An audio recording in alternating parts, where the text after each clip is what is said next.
जंगल में जा रही थी। गाय ने देखा पीछे शेर आ रहा है।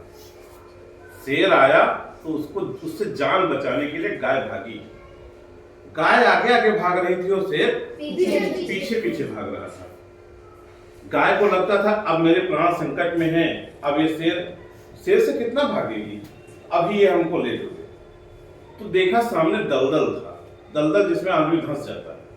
तो गाय ने सोचा कि लाओ इसमें हम चले जाएं, धंस जाएं, हो सकता है उसमें शेर आए वो भी फंस जाए।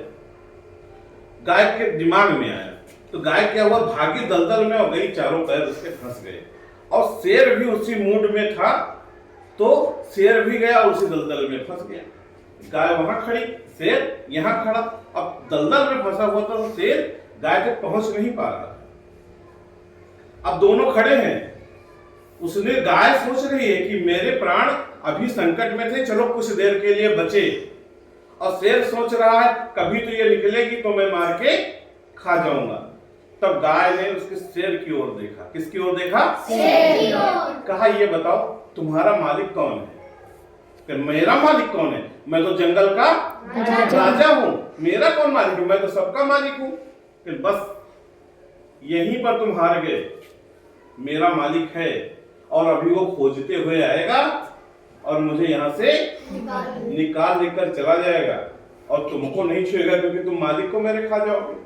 तो तुम इसी में फंस गए हो और इस दलदल में तुम फंसे रहोगे और मेरा मालिक आएगा और मुझे निकाल कर ले जाएगा और मैं बच जाऊंगी।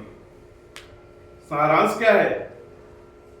ऐसे ही आपका एक मालिक होता है, चाहे वो परमात्मा हो, विद्यालय में है तो आपका गुरु है, आपका मेंटर है, आपको रास्ता दिखाने वाला है।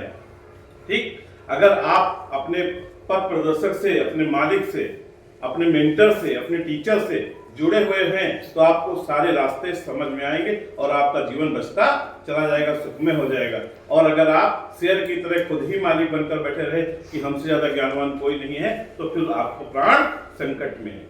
ठीक है, ये कहानी समझ में आ गई? ओके।